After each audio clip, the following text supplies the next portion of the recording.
Night mirror দেখে আপনার কেমন লাগলো? অ্যাকচুয়ালি নাইট মিরর গল্পটা যেটা নিয়ে পারফর্মারদের নিয়ে, অভিনেতাদের নিয়ে, তো আমিও একজন পারফর্মার, ফলত আমার কথাগুলো শুনে যে অনুভূতিগুলো তৈরি হচ্ছিলো সেটা মিলিয়ে সম্মিলিত ইমোশন ভিতরে জেগে উঠেছিল আর কি। কখনো কখনো বদ্ধ লাগছিলো, কখনো কখনো মনে হচ্ছিলো কথাগুলো তো সত্যিই ঠিক, কিন্তু আমাদের একটা জিনিস ভাবা উচিত যে আমরা যারা পারফর্মার তাদের বিকল্প কোনো একটা রাস্তা তো বের করতেই হয়। যে এই অভিনয়টি করেছে সেও আমার খুব ঘনিষ্ঠ একটা বন্ধু, ভাইয়ের মতো, ফলে তো সেও নিশ্চয়ই সেই চেষ্টাতেই আছে, সফল করার চেষ্টা করছে।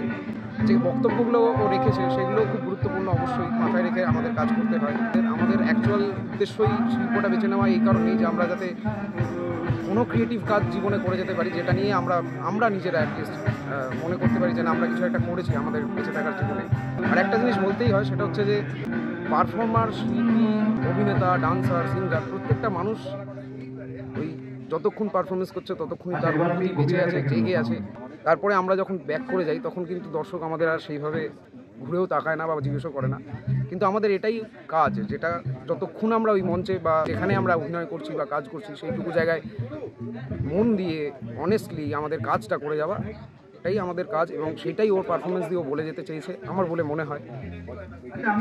এই বেঁচে থাকাটা খুব দরকার, চালিয়ে যাক, মানে আমার বক্তব্য হচ্ছে কাজ করে যাই, দেখা যাবে ভবিষ্যতে কি হয়। Thank you.